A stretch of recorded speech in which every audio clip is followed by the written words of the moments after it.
prayer. Help us, Lord God. Let them know that I'm a warrior for God. The Lord Jesus is my commanding officer.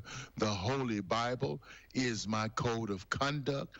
Prayer and the whole armor of God are my weapons of warfare. Brothers and sisters, we are going to have to fight, and that's the bottom line. You're going to have to fight because the enemy is not playing. He is killing people. But the Lord will fight for you. You need only to be still and get down on your knees and start seeking him. Seek ye first.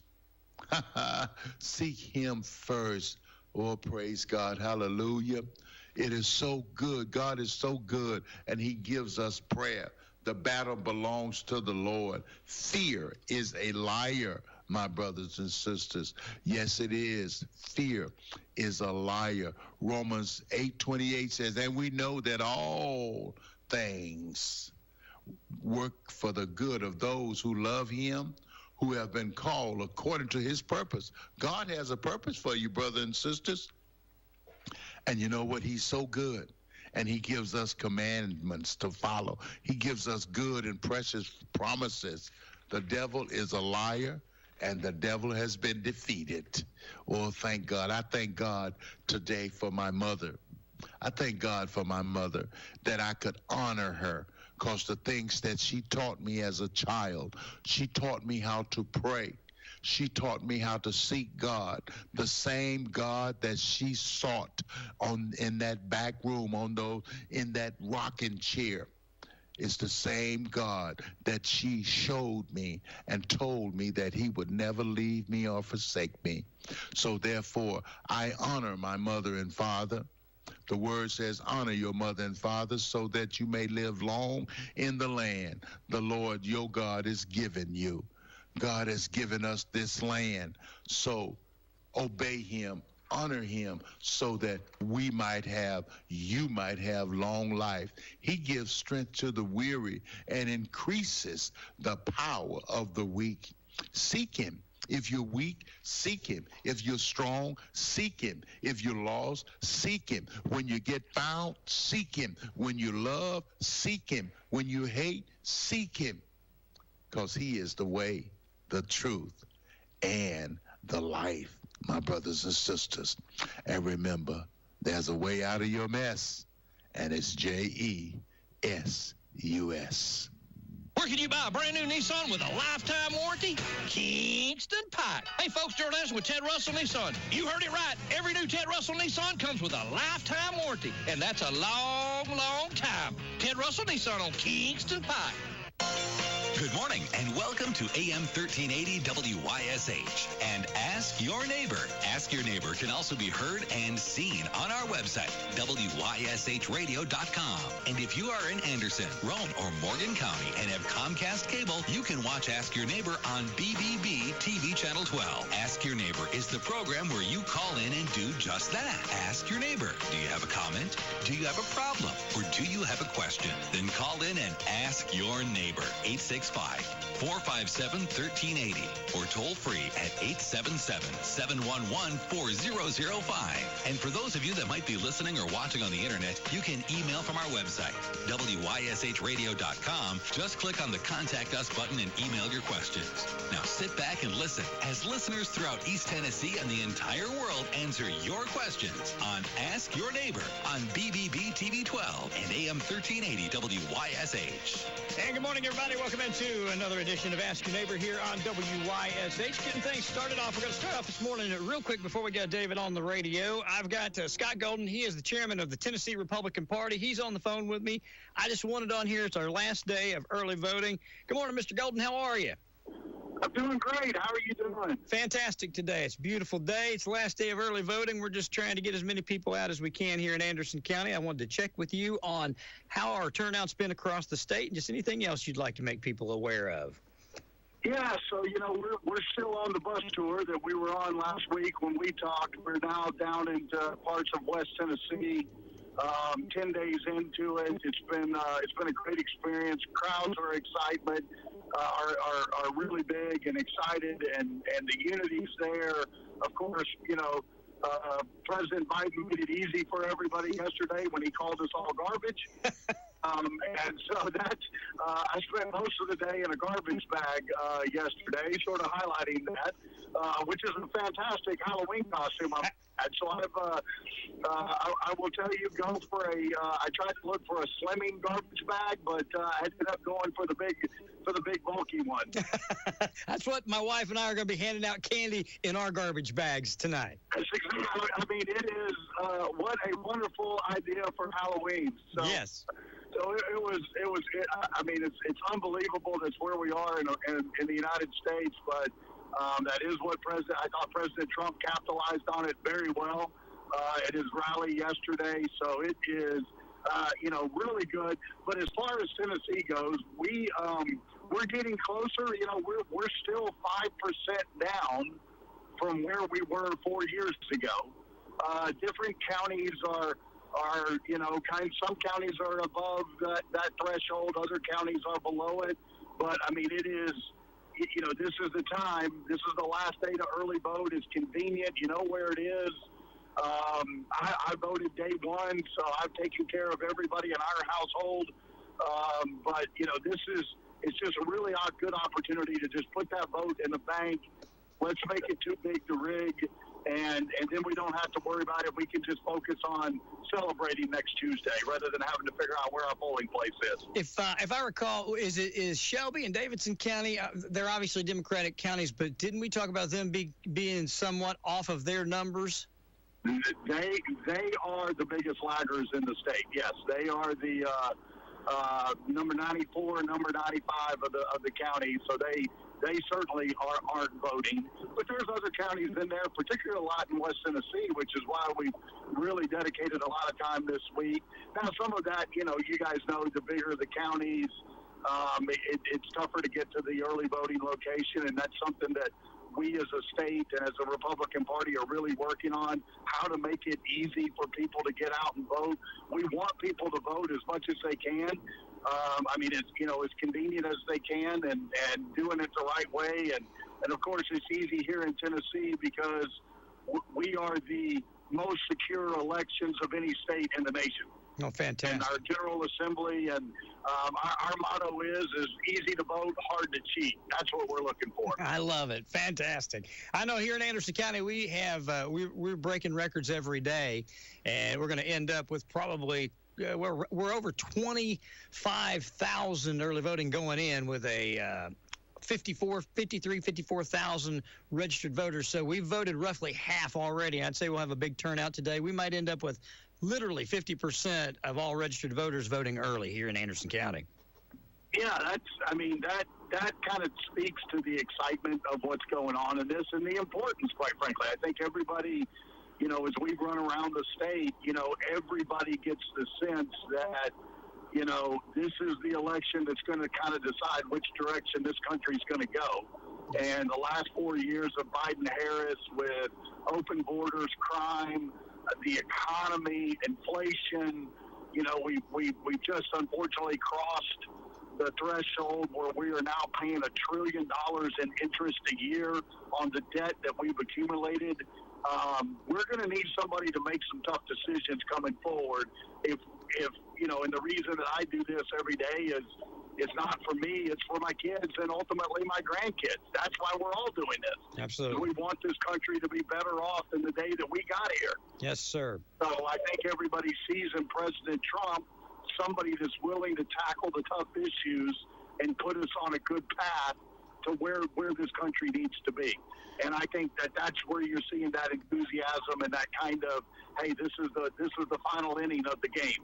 We've got to get out and participate. All right. Scott, I just wanted to check in with you here on the last day of early voting, encourage people to get out and vote. You say that the state overall, we're still about 4 or 5% under where we were in 2020? That's correct, and again, it's mainly in the big counties. Okay. You guys around Knoxville have voted really well. I was looking at it yesterday. Loudoun County is at 56% of registered voters with 2 days left to go. Wow. So, yesterday's numbers and today's numbers. So there is a lot of enthusiasm around the Knoxville area, and you guys have really, really, come through and done well. Speaks to how well everything's working over there. But, there's a lot of new people that have moved to Tennessee, and they don't really have gotten to our culture yet, but these are the people that we just got to grab at work and at church on Sunday and just remind them to say, hey, this is it. This is when America gets to speak. And a lot of people, and, I think about it all the time, the number of soldiers that have fought and died for our right to vote, or how many people that live in Iran or Ukraine and Russia with repressed societies that would be able to, that what they would give to enjoy the freedoms of the United States and going out and casting that vote. I hope people remember that when it's their opportunity to go cast that vote. Fantastic. Scott Golden, chairman of the state Republican Party here in Tennessee, thank you for taking a few minutes out of your busy day. And we'll talk to you. I'll talk to you. We'll call you again maybe on November 6th. See how for the party, okay? Let's see how the celebrations go. So listen, thank you. Appreciate all you're doing. Thank you, sir. Have a good day, Scott. Yes, sir. All right. Bye-bye. Sorry about that, guys. I think that trying to get everybody out, early voting is something that if you take advantage of it, because you never know what's going to happen on Election Day, and you don't want to miss the opportunity to get out and vote. So how's everybody over on that side of the room? We're here. What was he talking about? Davidson and Shelby? Was that Davidson and Shelby? Democrat? Davidson and Shelby counties are not voting well because they are majority Democrat, and that his indication when we had talked the other day, the Democrats they are the only two blue counties that we have. They're the only ones that went blue. And they're not excited to get out and vote. So the Democrat is not voting as well. Yeah. Okay. So what about Hamilton County? Is it blue? No, Hamilton County and Chattanooga. Things are changing. Yeah. I know in inner city it's not. No. So that's that when we had talked the other day last week, he was talking about because they are majority, that's probably a 70-30. Those two counties are Democrats, about 70-30. And so they're down. They're not getting out and voting as much as they were. Whereas the red counties, it's like here, we're way up. Knoxville's way up. A lot of us are way up. A lot of people are getting out and taking advantage of early voting and getting it taken care of. Because, hey, Ron, I'm getting a call. I can hear you. You can hear it? Just a minute. You're going to answer this. Hello? You're who? Taking a survey. Who am I voting for? I'm voting a secret ballot, and I know you. If I was to tell you, you'd blab it all over town. But I'm glad you called. I do have a question for you. Who's running for president this year? Hang up on me, will you? You're just a piece of garbage. You know that. Yeah, we all are, evidently. What about that orange vest he had on yesterday? That was fantastic. I was watching last night, and I saw one of the commentators talking to one of his campaign staff. And they said, whose idea? First of all, Trump said, they asked him about it, and he was like, yeah, we were on the plane, and one of the staff came up and said, hey, here's an idea. Why don't we get you in a garbage truck? He said, we were 20 minutes from landing. So how do we get a garbage truck? But then I saw a little later they were talking to one of his staff members, and they asked staff member the same thing, and they said, do not be fooled. It was not a staff member's idea. It was President Trump's idea. So he came up with that, and then they told him they wanted him to wear that vest. They put him in that vest, and there you go. Well, there's no Howard. Hey, where you coming in on 11th? What'd you do? Did you forget where you're supposed to be? This is your spot Thursday. Yeah. Changed your You wasn't there when I left. You changed your hair. Can't hold my hands up. Hey, Herb, you wasn't there when I left. So almost caused me to be late. One thing is that you got to get out and vote. You can't be like Barney. He said apathy. It's apathy. Apathy. No, he called it apathy. Apathy. Yes. Don't be apathetic. No, get going and vote. How's your shoulder, Howard? Bad. It ain't hurt. It ain't working, huh? No, it's got a. You're not pitching tonight? Reconstructive and torn ligaments. And well, did they fix it? Complete. No, I ain't moved. You just go. They Hey, you think? I don't know yet. How do you think it's bad? What you need a hip? Broken tooth and a foot out of joint. You boys I talking got about other that. I'm problems thinking about besides that. that, so I'm having to weigh my options out what I'm going to do. But you're going to get it And I fixed. thought I had a blockage in my kidney, but it's just cyst on my kidney. But I got to have another MRI. And he's going by the name of Lucky from now on. Yeah. You've been around David Western. Boys, you boys can't fall apart on me like that. No, it ain't no I've been phone. thinking about getting a hair transplant. Well, I'll tell you one thing, Barney, it's funny till you hit 80. 70's not too bad. You hit 80, it changes, don't it, I Howard? don't know. My neighbor was a week shy of turning 95 or 96, and he was mowing my yard. And I told him, I said, Bob, I hate you. I said, you make me look so bad. Poor old feller, he fell. He broke his hip and done some other stuff and had all kind of issues. But he was going to be my first friend. I had to reach 100, but he was active. I'm telling you, he's mid-90s. Did he come over his hip thing, or did No, what he did, it was more than that. It was more, he had some other issues going on, but he had some stuff just all of a sudden happened to him. But up till then, he was mowing my yard. I'm talking about 94 years old. There you go. I'd go out there and come home, my yard been mowed, and I'd have to go out there and scold him. One day, my wife went out there. He's up on the ladder blowing leaves out of his leaves at his house, and he had a pretty steep ladder. And I went out there and talked to him a little bit and went on back in the house. My wife saw him. She pulled in and saw him. She said, Bob, get down from that ladder. Samuel, get up there and do those. I said, I don't care, me. My fault. Burned up like hot, so does it. Oh, I didn't mind. I got it done. I'm just glad we're in our place on Thursday. Yeah, glad I'm busy. everybody's back where they're supposed to be. I'm busy as I can be with my insurance, but I tell you what, right now, I had to break free to David's there, Howard's there. Of course, Karen's hoarding. I got a phone call, too, before I go. The whole hee-haw gang. So what's been going on this week, boys? Well, I'll tell you one thing. You knew this car went through Ciderville, or do you? Did you know they had a wreck and run through it? No, when? August, the same day I broke my hip. No, I don't recognize And I was it. in the hospital, and they called me and told me. I said, well, call Donald Butler Brothers and tell him to fix it. He had come over. It took a truckload to haul the pieces up, all the boards and stuff. It tore that. Where'd it hit? The key shop, up on the end, it took it plumb off. There wasn't nothing hanging but the roof was stuck out over top of it. It just cleaned it up, mowed it every bit off. And he went in two places. I don't know where he went in and then bounced out and come back, or maybe that key shop pushed one hole and he was up in there. They said he's in the car and he's up in the building. And I said, well, and they said he got out, done all kinds of dido stuff. I guess it shook him up a little, or might say he might have something shake him up. But Donald got that done this week. Got it Last rebuilt. week, yeah. Good. He got all that fixed. And where they cut the key shop off, we looked and there was big, nice paintings. It used to be Mr. Evans' art shop. He had a clown and I don't know what all paint on the walls in there. So, Really? see, we just left them up there. Well, that's cool. And just left the key shop off because there wasn't nothing left. It took floor and all, man. I mean, They cleaned just it took up. it. I didn't know that. Oh, yeah, so we've been doing that. Like, I've drove past it 50 times since then. I don't know how I ain't saw it. well, you wouldn't have saw it because that roof was just hanging way out. Okay. And it was blue, and they had to saw it off and match the rest of it. See, they got finished. But, and I had your and our people that does all of our signs on aluminum. Yeah. They made me great old big sign, Ciderville, cut out letters, and we put them on the end. You see them come around the curve now. I guess I need to put a stoplight on them, maybe. Put a guardrail out there or something. Big old log. Hey, we had to do that at the back of the music barn. I don't think you was there at that time. This guy parked on that hill, and I had a new heat pump. And he come down through there and just missed that new heat pump and hit the side of the wall. We was in there playing music. Said, whoa, his car got loose and come down that hill and busted them block.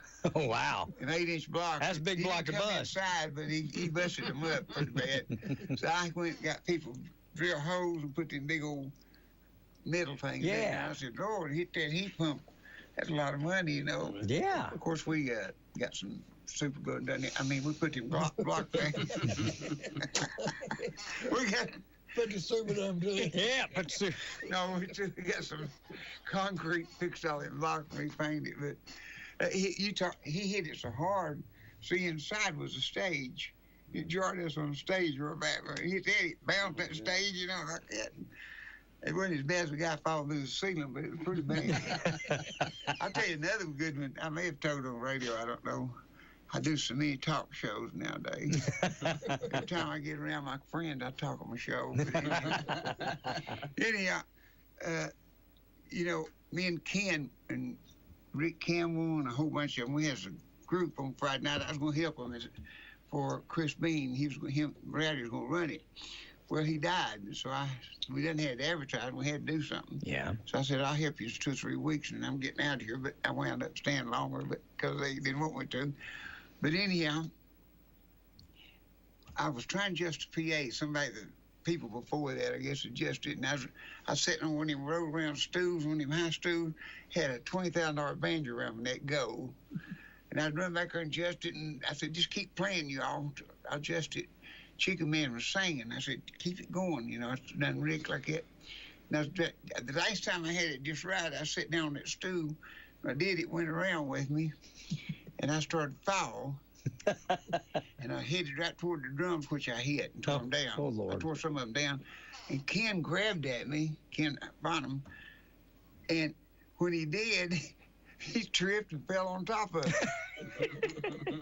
There I laid in them drums. I was holding that banjo up like that right there. With Ken Bottom on top of it. And Ken was on top of me holding his guitar up like that. I said, stop this show or somebody come get these instruments. They just kept singing because I told them to keep going.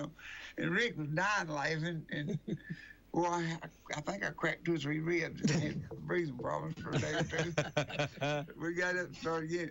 Rick said, you know, if there's a lot of people, they just quit and walk out the doors. And he just gets up and laughs. Gets up and tries again. I really wasn't laughing. I was frowning because them his ribs are hurting. Yeah.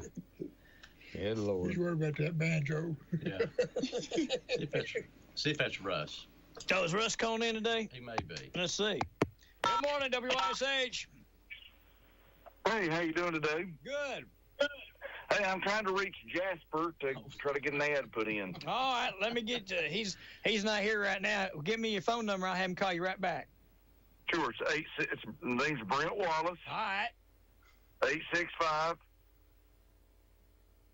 865-724-8154. He'll call you back in just a moment, all right? Sir, thank you. Thank you, Brent. Bye-bye. There you go. Russ may be calling in. Russ, text me before you call, and I'll make sure we get it. He's a pretty happy feller today, I'm sure. His Los Angeles Dodgers won the World Series. Oh, is he a big Dodgers fan? Huge, yeah. He needs to tell you about that. He's a huge Los Angeles Dodgers. He's got all kind of memorabilia and stuff. But yeah, I told him to call in if he gets a minute so we can catch up. He's still driving. Oh yeah, Hemphill sold their bus line, but he's still driving. But we'd love to see Russ. He surprised me in September. He come over to the fair that Saturday. I was there. Yeah. So he come over, and I looked out in the audience, and there he was. And I thought, let's just stop the show. I'm going out and visit. All right. Yeah. What did so the store? What's? Well, they got there's some 2 or 3 more people in on this big thing now. It's going to be real, real big. They're redoing something inside for like a drum room. Anthony lays in with them over, and he's a great drummer, and he's got about all the drum lines. And I don't know how many sets of drums. They probably put 50 sets in on display. But they just got their carpet put in that. They got one of the main big rooms. It's going to be a drum room. Which room did they take of ours to put the walk drums in the door to the left. They walk in the door and turn to the left. We had to take the pictures down because they redone it. Oh. Yeah, just that, but they left most. Well, then we had to take them down to the first room because they had that for where they make clothes and all the clothes. Yeah, seamstress. Yeah, but he put a bunch of them back up.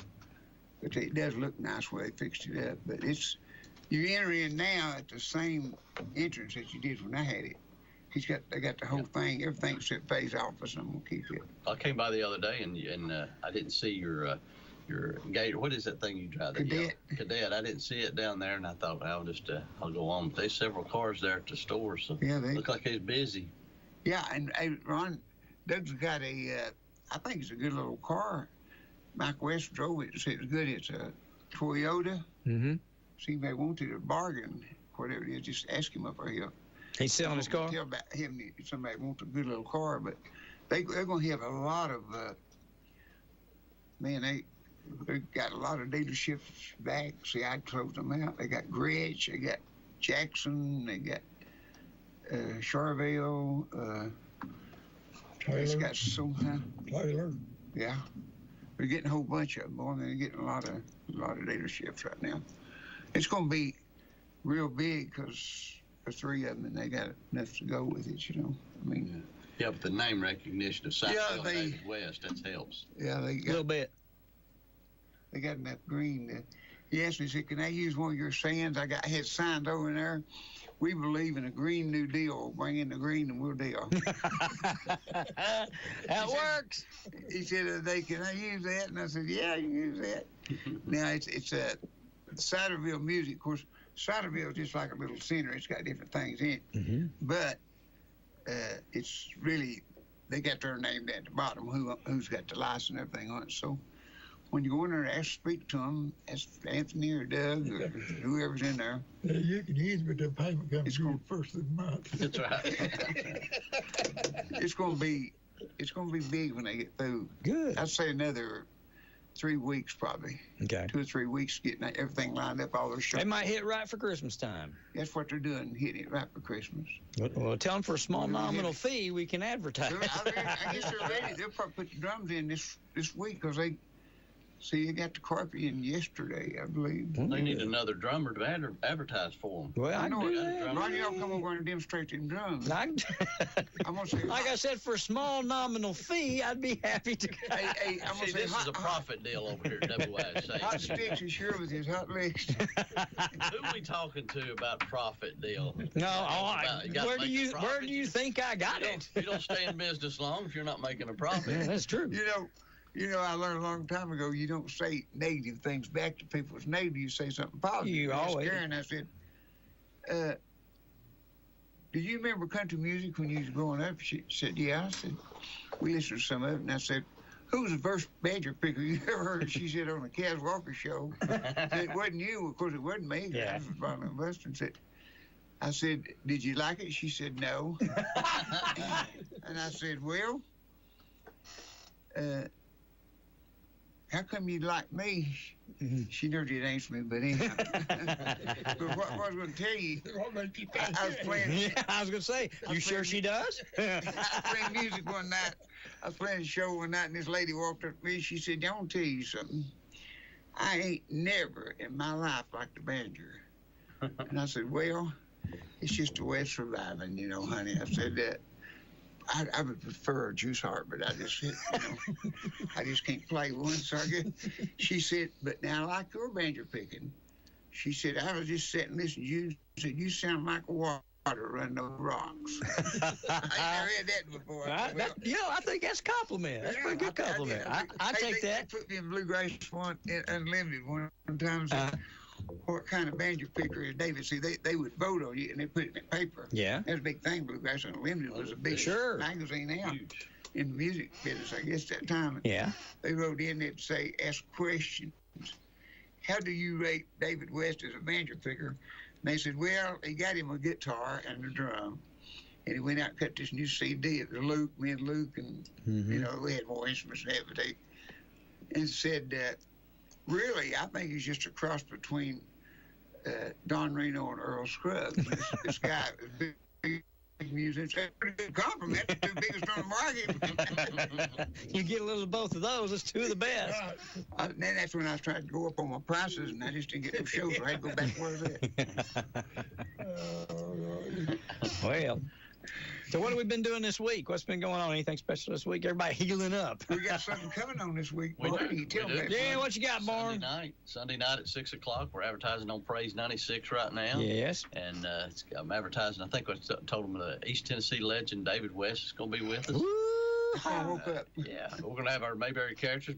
In fact, we went over some stuff last night. Barney and Floyd and Gomer got together and got some stuff lined up for Sunday night at New Beverly Baptist Church there in Knoxville. And haven't been there in 5 years. It's been 5 years, I think, since we was there. And so we're going to be there and have a lot of fun. Got several new things we're going to do that a little different. So if you've seen we got a show. We got 7 or 8 people lined up. They're going to do one song apiece. Of course, now some of them will be the whole gang, but yeah, it's going to be good. Rick will be there. Rick Campbell. And, of course, Ken Bonham and Dale T. Sharp. Dale T. If anybody needs to be in a church, it's Ken Bonham. You could use it. and we got 3 girls coming. We got Nandy Bridges and Crystal Gale, and I think maybe Tara Loretta may be there. I don't know. So it's going to be a good little show. Oh, and we need to tell you about Y Wings will be the 11th. The 11th, and guess what? That's Veterans Day. Guess what? Let me tell you about the big part. All right. Well, see, Chicken Man had a car wreck because he keeps driving much at night. He had a car wreck, and he ain't driving a whole lot, but his sweetie drives him around some too. But I told him, I said, well, we got Faye's house, Sergeant. It's empty. Got a brand new expensive shower. It's had 3 showers took against me when I had them broke ribs. Yeah. Because I could you just roll in there. You just roll in and take a shower if you want to. And I said, why don't you just come down, do the show with me, stay all night. You come down to daylight, you go back to daylight. And Sweetie said, that's what we're going to do. So he's supposed to be at Wild Wings with us. Good. The 11th. Is it the 11th? 11th. The 11th at Wild Wings. I'll do him good to get out and do it too. Yeah. He'll be back on the flight, and he's going to be like that chicken that when Mr. Walker wanted a chicken sandwich, they said, how's your chicken, Mr. Walker? He said, I believe it's done a lot of flying, so he's going to be hotter than $2 pistol. Week from Monday. Week from Monday. Yep. Yeah, and like I said, that'll be Veterans Day. So. It will be, yeah. Think about that. Got a thing over at the... What's Monday will be... Monday the 11th. Well, this coming Monday will be the 4th, which is the day before the election, right? So Sunday night we may do a little snippet there about the election. Have you voted yet? I voted, yeah, early voted. I always try to early vote. I voted the first day. Yeah, I voted first day. Yeah, I'm interested. I think we did. You need to do it today. It's the last day. Otherwise, I'm you have to wait going to till go on Tuesday. stand and meet all my friends. There you go. I was standing in the Shoney's here a while back, and the guy walked up and touched me on the back, and he said, it's a true story. He said, some of them others was true, too. But he said, some of them others was true. He touched me on the back, and he said, are you David West? And I looked at him. I didn't know him, proud to stand there on like a Sunday trying to pay. I looked around, I said, I owe you money or something? He said, I said, yeah, I know. You owe me money. Hey, Ben Lucas, no, would you give me a cigarette? Can you hear Luke? Oh, goodness. How's your week been going, Ron? It's good. You get a lot of advertisement for... Boy, we're covered up. I ain't complaining. It's growing and going. So, and there's a lot of excitement about the election right now, the local election. Who's running Anderson County? Well, with regard to, we've got a contested school board. We got a contested council race. A big thing right now, I think, is going to be the state rep race where... Is that where Rick's in? Yeah, Rick Scarborough will beat the, I think, 14-year incumbent to be the Republican nominee. In fact, we're going to be down. Station's going to be down on Tuesday night. We're going down at 6 o'clock, setting up at Hoskins. We're going to do our live OEB sports show. Start off at 6 there. And we're just going to morph right into election. So we're going to be down there live at Hoskins 6 to 9. If anybody and everybody'd like to come down and join us down there, and they're going to have food and all that, Rick's going to be. So we're going to do that. But that's going to be the big one, I think, because there was a lot of controversy because a lot of Democrats came in and voted for Rick. Rick was a Democrat up until 2012.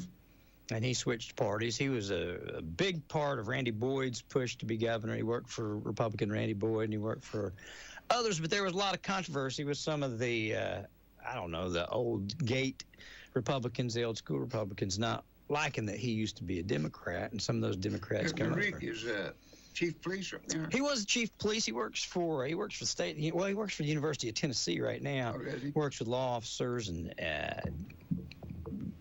training, things like that on a state level. Brings in people to help them learn to run their offices better. He's doing that. But Yeah, so that's the only one that's really got any bite to it, I think, and I think he's going to win without any fail. Some of the local in the Republican Party here were worried that the Democrats that switched over just voted for him to get Reagan out because he would not be as strong against the Democrat as Reagan. But I will tell you right now, Rick will win 60-40, I'd say, and that's that 60-40, 57-43. It'll be pretty substantial win for him. Yeah, we're gonna be done. And he's a Republican. You know, hey, we've all sinned and come short. So, well, from what I can understand, a lot of the people is saying, "I didn't leave the party left me." That's exactly right.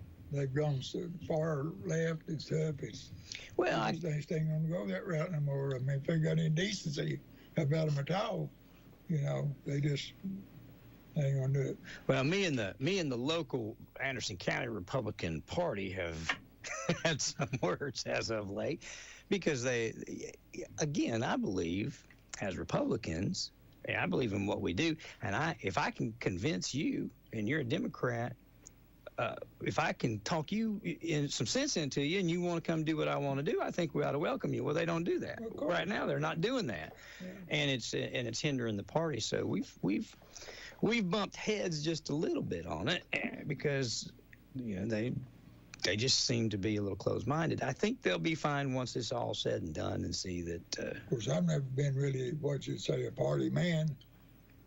I'm going to vote who I think is going to be best for our country. I vote who I think is going to be the best person, too, but I've always fallen. That's always been Republican for me, almost every national election. Of course, I think, I don't know, didn't last long enough, but I thought John F. Kennedy would have made a good president. Yeah, I do, too.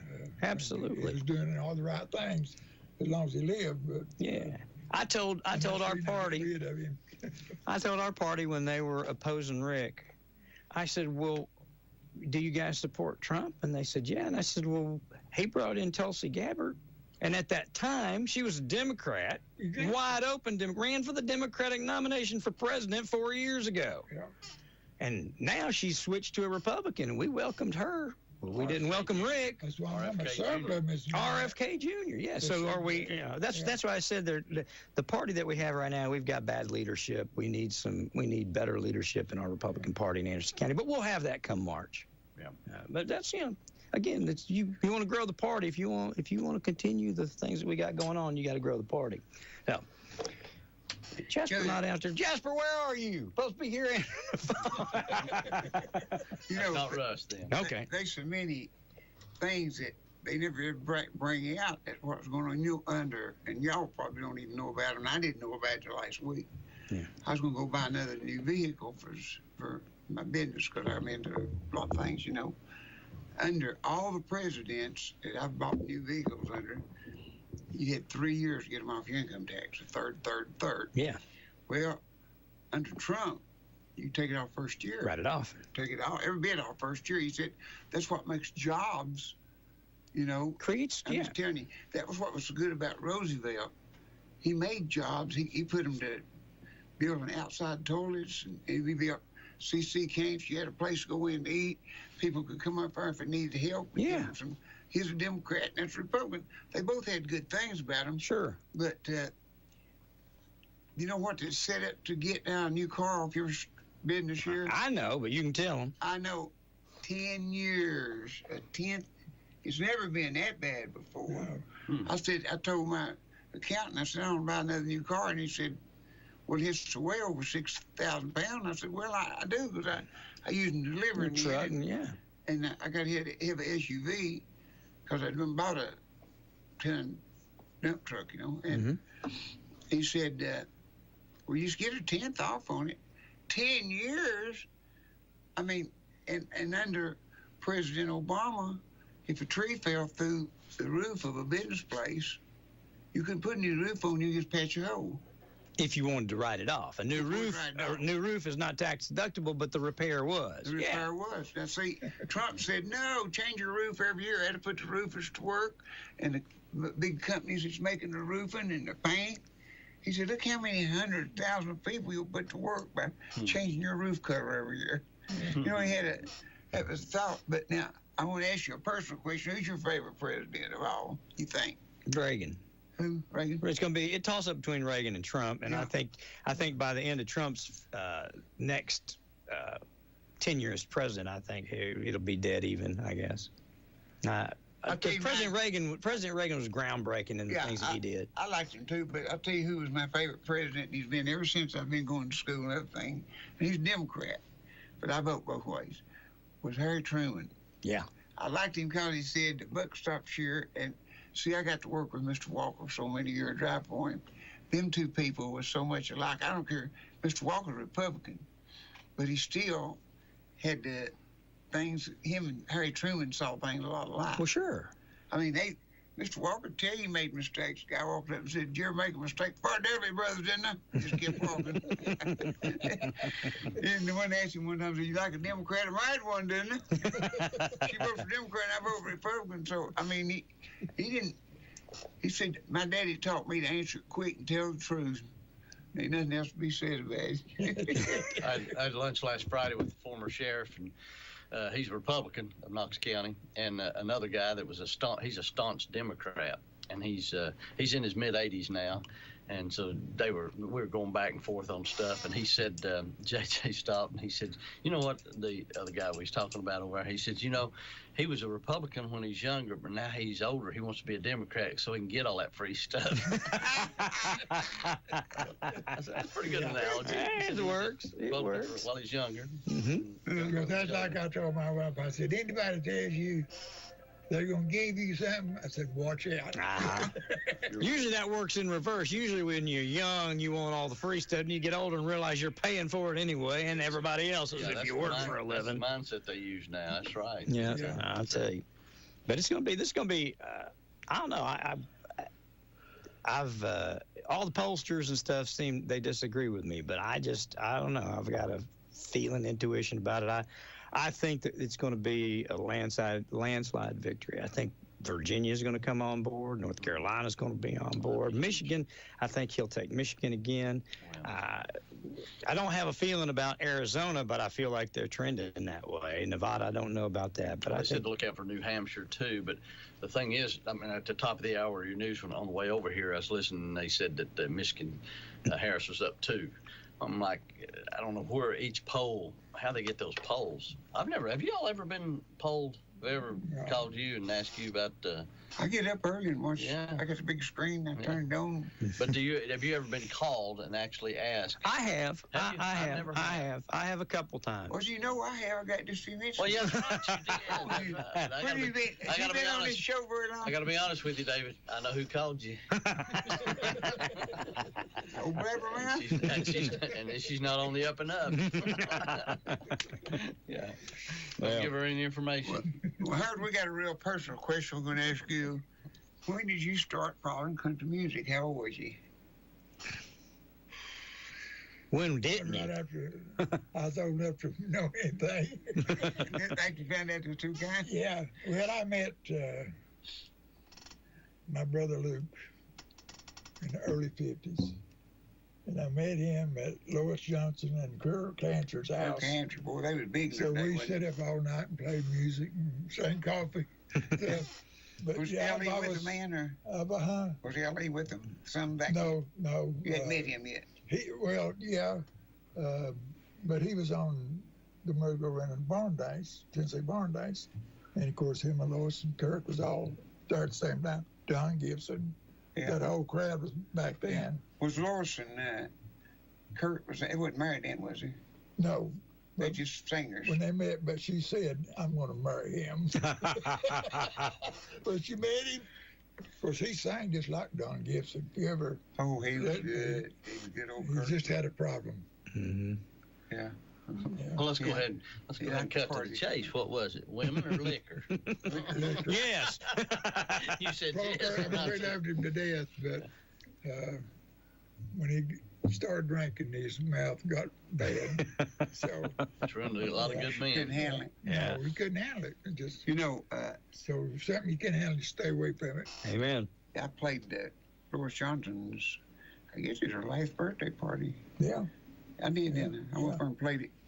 They give her the key to this. One of them, I'm afraid they give her the key. One of them they had at a restaurant. I think it was license. But one before that, they give her a key to Union County up there. She got county. Did you ever bring Lois down here on the show? Was she ever on the show with you, David? Who? Me? Lois Johnson. Yeah, I was with them when they opened for her. No, I mean, did you ever bring her here to the station? Oh no, I did, but she was with. Well, after Kirk, she was with Hank Jr. Well, she went with Jimmy Martin. Yeah. Played bass for Jimmy Martin a long time. Then when I met her, we was open Coliseum, and me and Red and Fred and Lois Johnson and then let's see, well, she was with Williams, Hank Williams Jr. And then she went. Before that, I believe she was Jack Green. She worked with a lot of people. I mean, Jeannie Seeley's worked with everybody on the map just about. Yeah. Yeah. I worked it when Jeannie Seeley come in, and she was with Hank Jr. Wow. Hank Jr., Jeannie Seeley. And then L.E. was with them a lot when, I was when Jack Green made it, I was with Monty Buster then, so wasn't doing much of the, I was with Cass Walker, it was a little bit there, but it was with a group, so I was employed through them, but not Mr. Walker. Mm-hmm. And then Mr. Walker hired me, and I stayed with him 9 years, I believe. That's a long time. Think about getting up for 9 years at 4:30 in the morning. Rather not, it makes me sad. Hey, if I had to do it now, it makes me sad too. I've been awake since 4:30. I've done that for 21 years. Yeah.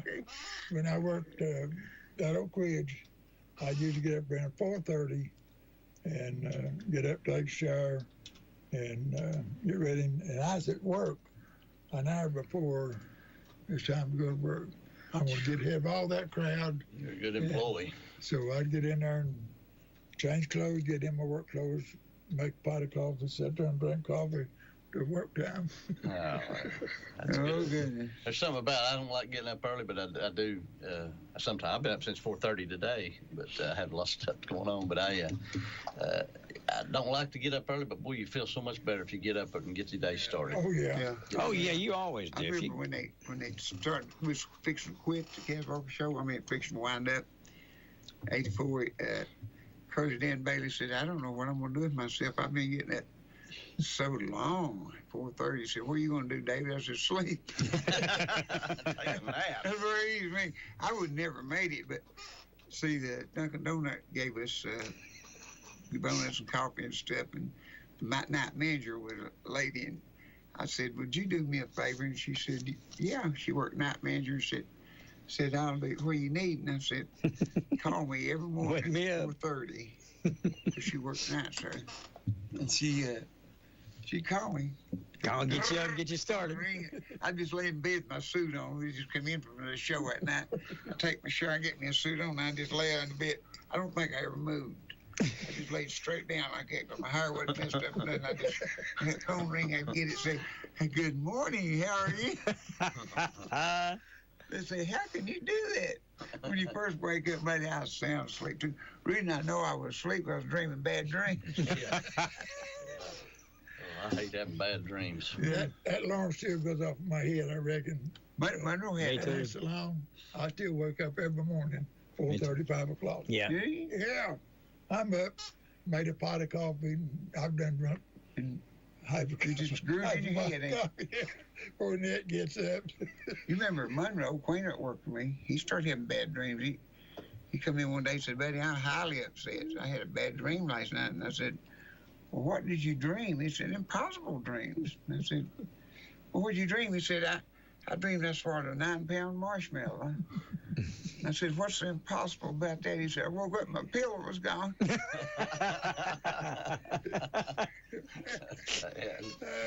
That's oldie. He did say that. I didn't believe him. Feel free to use that, right? Yeah. Oh, Monroe was something else, wasn't he? He was a good one. Yeah, when did Monroe pass away? I'm about to drink that coffee. Oh, yeah, we was playing a big show down Kingston Pike. They were talking about someplace in Texas, and she said, she was trying to tell him where it was at, and he was telling her where it was at, and there's an argument over it. D. Stout told me later, said, I know the girl was right, but I wouldn't want Buck Monroe. You know? and he said, woman, I want you to know something. Said, I walked and crawled and run from Belgium to Czechoslovakia. Said, my whiskers was down below my belt. I never had a bath for 2 years almost. He said, we had no dobro. I'd keep it on front of one of them tanks. If we ever got stopped, we'd have a jam session, play a little bit. He said, I laid in mud. He said, I've laid down in trenches when they shot through my backpack. That's how close they come kill me. And he said, I want you to know something. I've been further around this world on my feet than you're ever going to go, and I know where this place is at. He wouldn't give up. You know, he's kind of like Ken Bonham in a way, but he had a lot of humor with him. Mm-hmm. But he'd walk up and this guy would say, Monroe, can you talk to me while you play that? And he said, well, I can't even listen to you when I'm playing that. Oh, and he'd get upset a few times. I started getting upset if you mess with him. If you knew him, you'd get by with anything. You know, I could just do anything. Everything. He told him, he said, and this guy wouldn't do something on the Elvira. They wouldn't do it. You know, I'd had a comedy routine wrote up. And I was going to use the harmonica player, and he wouldn't do it. And I said, Monroe, here, you do it right quick. And I showed him tell me what to do right quick. And I told him, and that guy said, and it went over great. I mean, it just tore the house. And we had to do it several times in the shows. And he said, I want you to know something. He told this guy, he said, when David tells you something, it may not be the greatest, but it's the best he can do. And it fits usually where we're at. He said, you have to have confidence. We work together. I pull as hard for him as he does me, and, you know. Yeah. But that's good advice. I'll tell you. No matter what you do. I'll tell you one. This is really true. It happened. I had a pair of blue jeans, and there was these light blue, and if they come loose and stride a little bit, you could see white. It wasn't your underwear. It was that white binding that was in there. And I was sitting on stage on a stool, and I was right back, and everybody started laughing at me. And I said, well, what are y'all laughing at? Monroe was pointing, and I said, that good night. I've tore my britches. He's like, see, I didn't go into getting embarrassed. I said, I've tore my britches, Monroe. Looked at him, said, that's what we've been laughing about you all day. I said, this is the third show. I said, that's the third show you've done with your britches like that. I said, didn't you know the audience was laughing a lot? I said, I don't know. I said, well, I don't think there's nothing wrong with that. I said, I come to your house the other day and you was up there playing your mule with your big overalls and had the seat up and cut out. And you see your long handles. I said, what you doing with your britches cut out? He said, that's good. It keeps the gnats out of my face.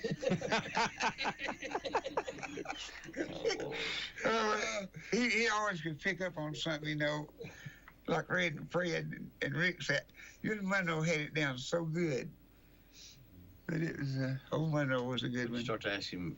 Yeah, when did Monroe pass away? I forgot the year. I forgot exactly, but it's been about 15 years ago or more.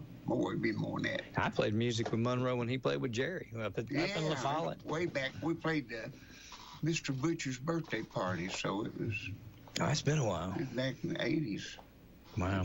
Boy, he loved Monroe.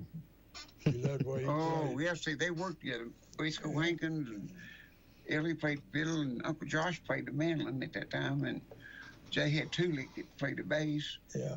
And Esco Hankins, and they had a band, didn't they? Oh, man. Did he help Phil Ledbetter? Did he ever teach or anything? Monroe, did he ever teach dobro, give lessons? Yeah, he went up and took lessons on Sunday. Did he do Phil Ledbetter, or who would have helped Phil? Monroe. Does it Monroe? Yeah, because, see, we played 6 and 7 nights a week, and Phil would say, Monroe, what are you doing Sunday? And he'd say, well, are y'all playing? No. Sorry about that. He'd say, are y'all playing Sunday? And he'd say, yeah.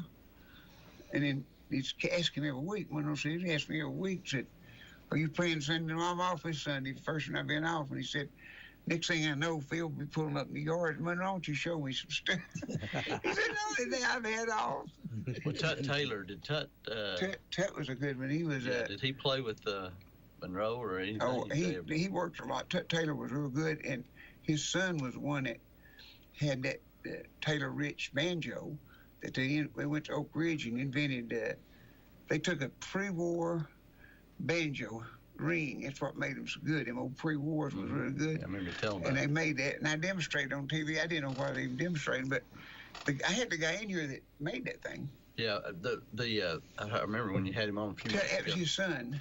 That's Tut's son? Yeah. Okay. Was Taylor... Rich Taylor. Now, Taylor guitars are Mark not Taylor's Tut's. his name. Yeah, but they're not Taylor guitars. No, but I wish that you went through the factory and saw some of them guitars and stuff he made. He made all those fancy guitars with all the stars and money on them, and I think he done one of those cars or two for him too. They had money all on the seats and stuff. He done a lot.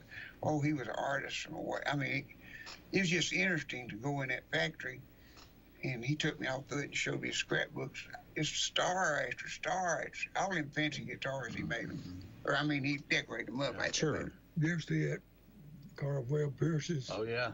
Yeah. That's the one that had the... I think he did. I think he did. See, who had the pistol handles on That it? was That's Webb's, wasn't it? Webb Pierce, yeah. Oh, he Had got silver dollars on his... He starts one that had that guitar-shaped pull, wasn't he? Yeah. Yeah. Yeah. I can't remember who was it that Yeah, he bought done. his I know he done house. guitar. I saw it. Yeah, the pool. Scrapbook. Yeah. But there's somebody that bought that house. I forget who it was. I can't remember who it was that bought his place down there. With the guitar? I don't think it's Brad Paisley. It's somebody like that that bought that place years ago. But yeah, that was a showstopper, wasn't it? Oh, tell me. Grandpa Jones had one too. They just made a very few of them little bitty D45s. And then him and Bill Carlisle sitting backstage, and Grandpa come off to David and threw that thing at me, and I caught it. You know, and it's like, boy, I scared him, didn't I? He's telling all the people back there, I scared him. I thought, man, if I dropped that thing, you'd have got scared. I think it was about $500,000. You was talking about Hank Jr. earlier, him and Grandpa Jones. There's a great interview on YouTube you could pull up of him talking about, I think it's Porter Wagner, Grandpa Jones, and Hank Jr. sitting. They were talking, and he's talking about how Grandpa he could get mad and get with people, and they were telling this story. It's a pretty good interview. You ought to pull it up sometime. Yeah. Oh, yeah. He'd so, get mad. Yeah. Yeah, Fred told me that. See, they traveled with him, and this people had him on the stage. He had him on a show one time, and they said, it's about time for Grandpa. Said, where's he at? His wife said, he's outside selling. Said, you have to go out there and coach him in. Said, that's where he's waiting on you. Come out there and pet him up a little bit. Said, he'll be okay if you go out there. But he always liked me, seemed like, because he was... Well, you're a banjo player. Well, me and him had banjos a lot, too, at that time. He come in one time, he said, well, David, I'm here. How he talked. He said, I forgot the most important part. And I said, you forgot your banjo? He said, yeah. I said, you can use mine. I can't tune. You don't play the same tune. And I'll tune it for you. I'm going on first. Let me play it and I'll give it to you. Oh, he was some guy, too. How old was he when he first started doing Grandpa? Because he was a young man. 21 or 2 years. Yeah, had that big old bushy mustache, fake mustache. Yeah, he got that. I remember what I heard, that he was out in North Carolina, I believe it was, and he was doing a show, and somebody said, so you just sound like an old grandpa. And that's where he picked it. He gave me the idea. Grandpa was on, yeah. He told how many pairs of shoes he wore out from the stage to the microphone. 2 or 3 pairs of shoes in his lifetime. He had worn plumb. You could see through the soles. Wow. And Fred said he was in New York or somewhere playing a big show. And Grandpa had all this garb on, but he forgot his mustache. Oh, no. And he said he went out there and started playing Fred play for him, that's part of his band. He said, he looked at him and there's a light, and he said, what are you funning about? Said, did I forget it? Go back there and get it, boy. Said, he just done stuck it back on. Now, how's that look to you? Some parts of the best show is when you break down that fourth wall. Yeah. We've done that a lot. I've told that story about Graylin Egan, Graylin James, y'all know him by now, but Graylin's papa and his daddy was helping run the curtains one time up at the Smith Theater. We was doing a show where Barney and Floyd sitting on this park bench doing a scene, and And they thought the scene was over, and they started pulling the curtain, and it was bumping us at the sides there. And we just got up and pulled the bench out in front of the curtain. So go ahead and close the curtain, boys. We'll just finish this part of the show. Hey, I remember this is so funny. When we first wrote that music bar, we didn't have that track with that curtain puller. Here it is, ladies and gentlemen. It's a Ciderville show, and it'll be a man or two people, one on each side. One grab one curtain, go that way, then grab a curtain, come this way. Oh yeah. You know, and then that woman fell that time and tore the whole curtains down. Well, my best story, and I wished I knew if he's listening today. E.T. Stamey one time we was doing that show at the Ritz years ago. Ron, you remember? And we had plastic as curtains. He had the big. I don't know where he found that plastic at, but they rigged me up some plastic curtains at that Ritz thing. We ended up we had to put eye bolts in the wall. Oh my God. I put eye bolts in the walls up there, and then we strung that wire across, and E.T. came up with like garbage bag plastic, but it was a curtain. That's what we used. You were there. Improvised. Hey, it worked just fine. It was perfect. But nobody complained. It was perfect. Like that story your grandpa told. Said he was building a fence for his cattle stuff, and he was used his Jeep and winch to pull his wire and stuff. Well, he fenced himself in, didn't have a gate or nothing in it. So he turned at a Jeep and he said, if you could eat grass, I'd just leave you in here. Fred was telling about when he had his big old dogs and he said, how's everything going? This fixing to go on the trip, got on the bus, and I ain't done too good, he said, my dog's been getting out.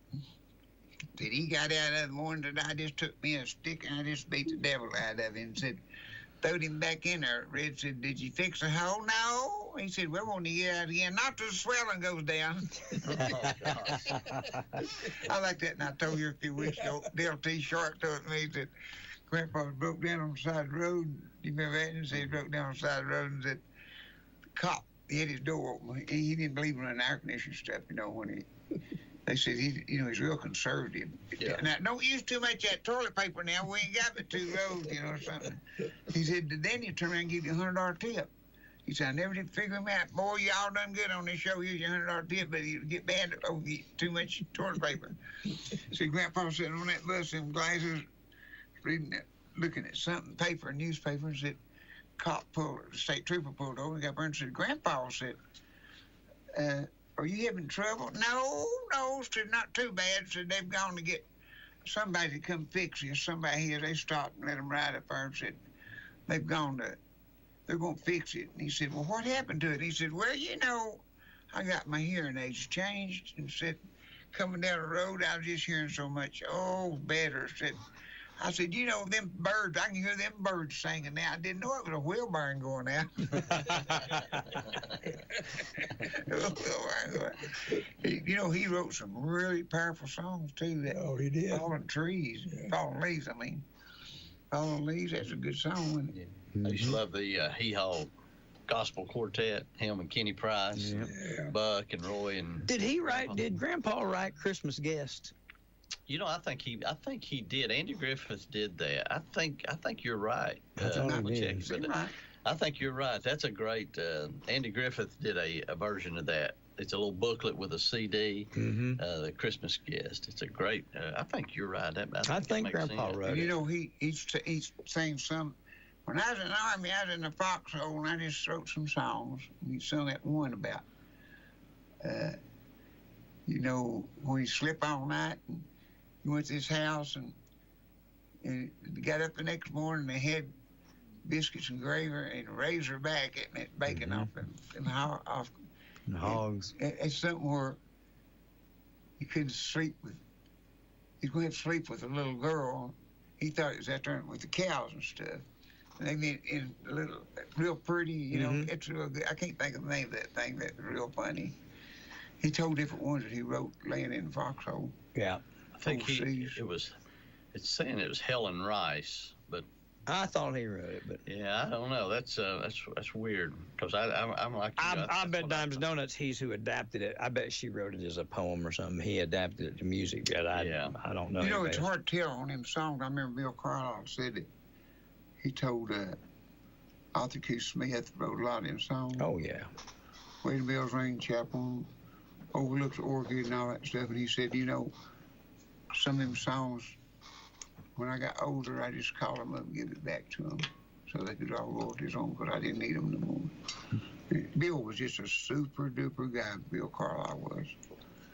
He was just, oh man, he was funny, you know. Him and little Robert stayed into it all the time. They were going to fight.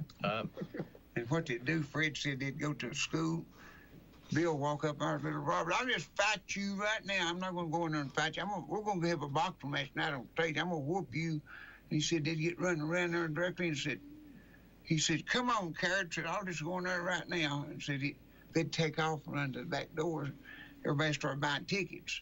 Actually get a bunch of them in and come back and start another fight outside, get them in there. He said, he's a smart guy. Oh, yeah. He sat on a bunch of eggs one time, hatched chickens. Of course, they had an incubator running on. He sat there through the whole show and sang and everything sitting on it. You remember that? Sitting on them eggs. And chickens that hatch. I love it. Chickens hatch. Yeah. Love it. Little Robert, though, that dude good, but he could horse kick you.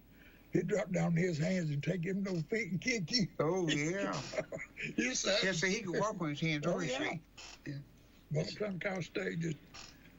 It says the original, it was a Helen Steiner Rice who wrote, she wrote the, it's a story she had wrote, but I think I'm looking, it says Grandpa and talking about Billy Walker. I don't know who actually wrote the song part of it. I'd say Grandpa probably did. That makes a lot of sense because I love his version. Yeah, his version. Chet and everybody else has done it. Andy Griffiths does a good version of it, but it's I've really never heard really Andy good. Griffiths. I never have. Yeah, Andy's is a good version.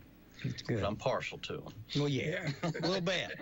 A little bit. They'd get him on stage, and I've been with him to get him on stage and get him sing something he forgot the words to. Georgia Riddler or somebody stayed there with him.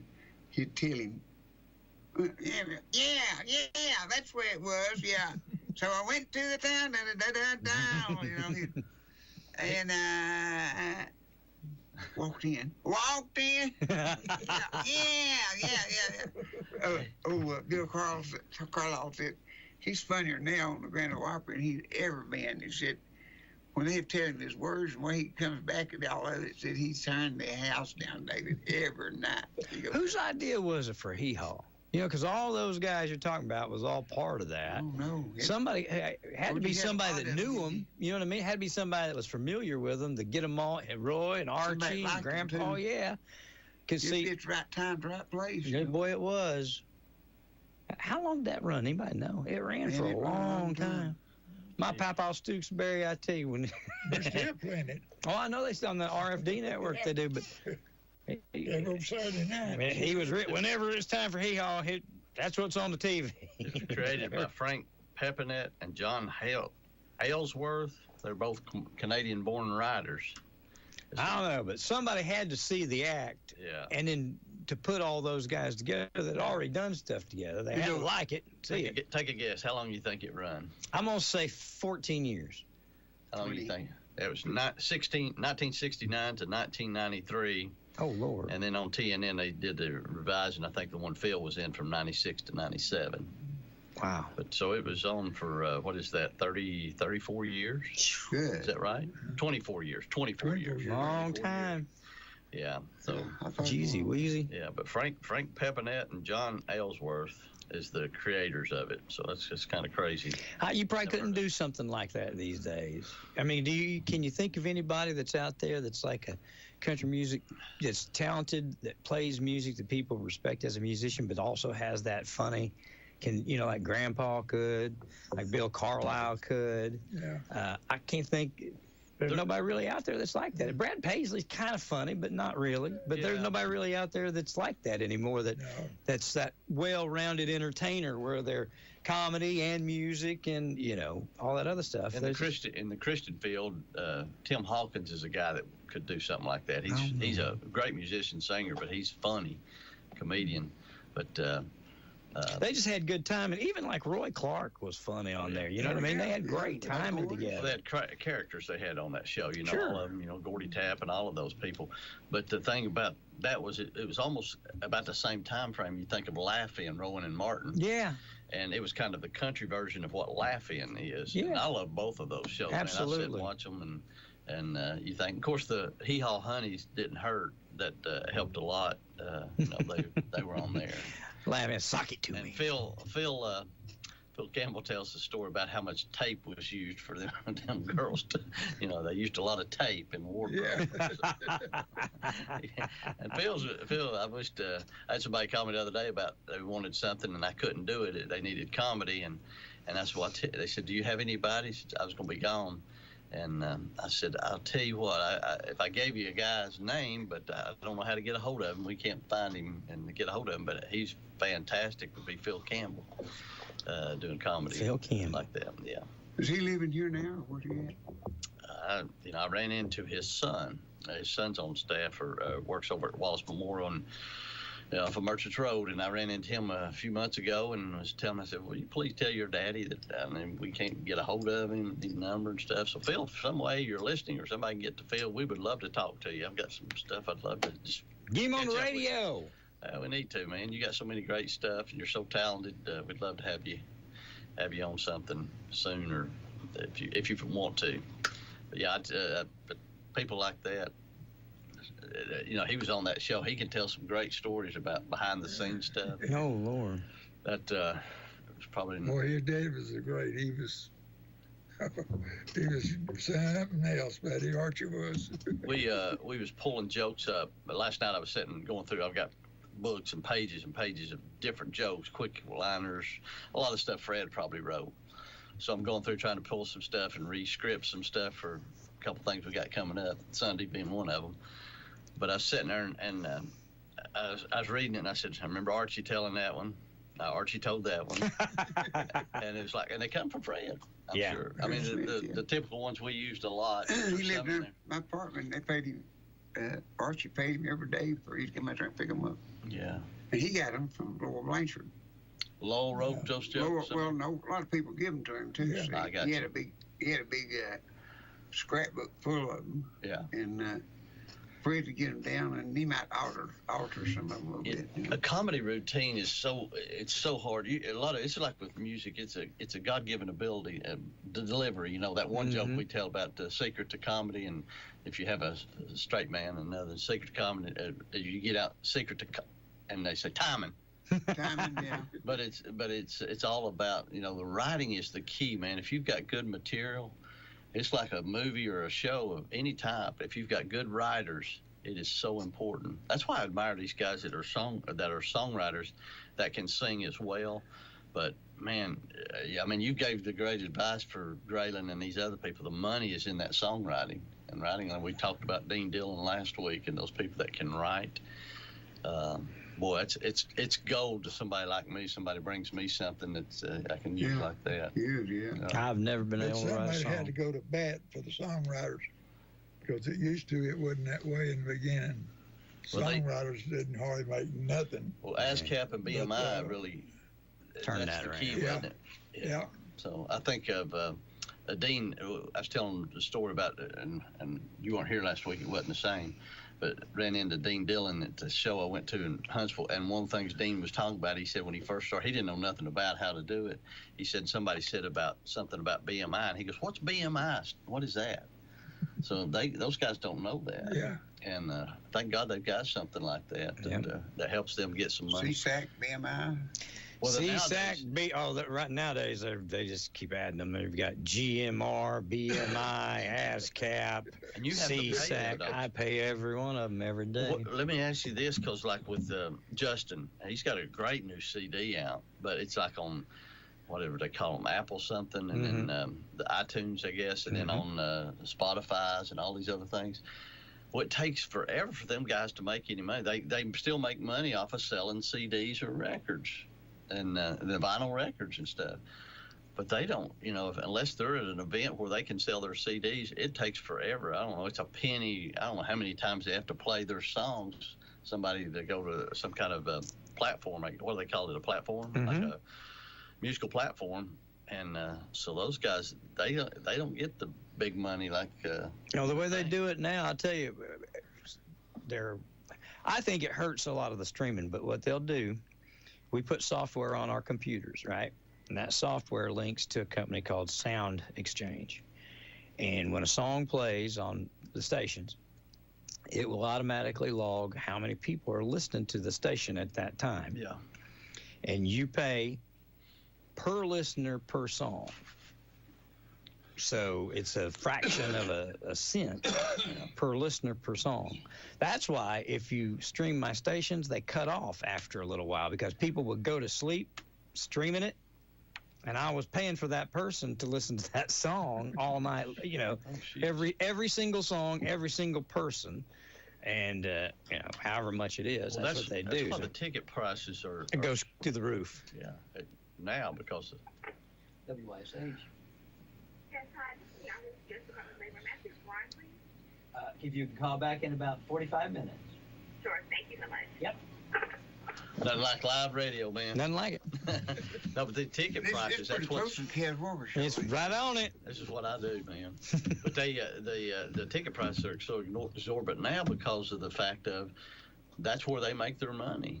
And by the way, you didn't get to go over and see your Jelly Roll the other night, but they said he did a great show. I'm sure he did. He did Rocky Top, I heard. Did he? I saw it on video. They said he done a great show, and I, but those ticket prices nowadays, they're so. Zach Top, I was telling you about last week. One of the things I appreciated about him, he just sung the national anthem this weekend in Cincinnati for the Eagles and the Cincinnati Bengals. That's pretty cool. Did a great job. They had a flyover of helicopters, those Blackhawks or whatever. It's really good. There's a great video of it. But boy, he's good. He's a good speaker. Man, who's that? Zach? Oh, Jelly Roll, yeah. But now I was talking about Zach. He stopped in the middle of his concert and he just told people, said, I want to thank y'all for coming and paying for the tickets and stuff. He said that's where us guys like me, that's new, and that's where we can make a little bit of money because these, again, their sales of their CDs and stuff like that, it's not what it used to be because of streaming. Yeah. But it's all good. I'm going to have to go. I got a couple of appointments here. I'm going down to see Ann. If y'all are listening over at the office at Madison. Hi, Ann. I'm heading your way here shortly, but I've got Let's run through our commercial again. Right? See if you can get them buy some more advertising on it. We need to. Well, we need to. I need it. Jasper stopped me on the way out the other day about the Veteran Day thing, so I'm doing that. Yeah. Hey, and you know what? You tell Bill and all those down there that it's greatly appreciated. They're big part of RAM going on this weekend at First Baptist Church. I'm going to be gone, but we've got several of our reps will be over there. RAM is a great organization. It's going to be at First Baptist of Clinton this Saturday. I think it's from 8 to 4 or 5 o'clock, but if you need some kind of help, assistance with any kind of medical, I think they've got dental stuff there. They've got medical, we got vision and dental. And Johanna and Gary were here Tuesday. Good. Talking all about it. I'm paying my hospital bills. Forget it, mate. You've got too much money. No, but we're actually going to have a table. Madison Insurance Group's going to have a table there right across from registration. We'll have some folks there to assist if you need any help with Medicare or marketplace plans. That's where I've got to head right now back to the office and help some folks that are coming back in. But they'll be there to help. Great. If you need some help, come out to First Baptist of Clinton this Saturday. Al Coleman will be there. Al's going to be there trying to help with insurance stuff. Al will be there, and then I've got, I think there's 2 or 3 of the ladies will be there to help you if you need any help with Medicare or individual health plans. If you need help, we just need to get Bill off that wallet a little bit and buy some advertising. Easier said than done, isn't it? Yeah. Bill does all right for helping us. He does good. Thank you for mentioning that. Oh no, I appreciate it. There's a church is sponsoring it and hosting it, so. Try to come out to that. I wasn't involved in it I wasn't involved in it at all this time. They called, we were going to do a fundraiser, and they decided not to. But the first 2 years they did it, I was heavily involved in it. And the first 2 years that we did it down there, and it's a huge undertaking. Cost church about $50,000 to do it. So we have to raise money and sponsors and all that. So we were talking about MSG being part of it. So tell Bill we said thank you. MIG. What did I say? MSG. MIG. MSG, that's that stuff in Chinese food, isn't it? Madison Insurance Group. Yeah, that's right. But hey, Saturday, this coming Sunday, you will not want to miss it. Try to come out if you can at New Beverly Baptist Church at 6 o'clock over in Knoxville. Mm-hmm. If you want to know where it's at, the church is located right off of where the old East Town exit was at, for the Target Harvest Park. Church sits right beside of that. you can't miss it. New Beverly Baptist Church, 6 o'clock. We're going to have Mayberry tribute. We've got Floyd and Gomer and Barney, and we got some other surprises that we'll have throughout the evening. And then we're going to have some music there by David West and his group, and some folks from him will be singing, and we might pay a little tribute to Kaz there. We always try to do that, especially since we're on the Stars and Stories of the Kaz Walker Show, hosted by WYSH AM 1380. There you go, Clinton. But we're looking forward to have a great time. We're gonna have a great time. Good. Yeah, we're gonna have fun. But try to be there. And I'm gonna head on. I ain't gonna get to go eat with you guys today, so I got appointments I'm gonna have to run to. But okay, great to see you. You're gonna go to Skin and Bones. All right, Sam. I'll see you next week. We'll see you there. Good Lord willing, the creek don't rise. We'll be here. Yeah, we'd like to tell you, good Lord willing, we'll be there having a lot of fun with Barney and all the group out there. And then, of course, Monday the 11th. Wild Wings on Veterans Day. Be at Wild Wings on Emory Road, and if everything goes well, he doesn't plan on being there. Chicken Man back on. It'll be his first show back. That's great. We're glad to have him. Everybody plan on coming out. It's 2 shows, 6:30 and 7:30, and we'll do 2 shows. Got a lot of guests and a lot of entertainment, and also I'd like to tell you about Doug over to Music Barn this weekend. I believe it is this weekend that they're having Johnny Fee and his group, and then they got Ted Graves and his group. It's too big. It's going to be a big event. So everybody try to come out for that. Come over to the store. They're about to get it. They're going to do a grand opening when they get it all right, and then we'll do something maybe over here or something more probably. They're going to do a lot of things. It's going to be big, as Barney said. It's big. It'll be big. Of course, we want to thank all of our listeners and viewers, and we have such a good time doing this with Stars and Stories of the Kaz Walker Show. There's so many stories. If you knew them all, you never would get them all. No, we'd never get finished. We've been doing it for 20-some years. We still ain't got finished. Yeah. Occasionally, somebody gives us another. Well, let me tell you, I'll be walking down the street. Hey, come here a minute. Let me tell you a Kaz Walker story one time. Oh, that's what I love. That if folks got them, we want them. So. Yeah. We got a fellow that listens to it each week. Joe Dew. Joe Dew had a birthday yesterday. Joe Dew turned 90 years old. Celebrate it Sunday or Saturday? They're going to celebrate it Saturday at South Clinton Baptist Church from 1 to 3. Brother Joe turned 90. Joe Dew, happy birthday to Joe. There you go. We hope you have many more. And I saw him the other day. I was in Hardee's, and he come there. He was going through the window and heard about me being there, and so he come in and sat and eat. He's good. And, Joe was something else. He's one was Mr. Walker when he had to buy the trucking company. He had to get his truck fixed. You know, he was working there at that time. He was going to tell me that story. Joe Dew. I'm trying to get him over here on the radio, but he said he didn't believe he could just do that. Oh, I won't die. I used to be that way, so come on over, Joe, and get out of him.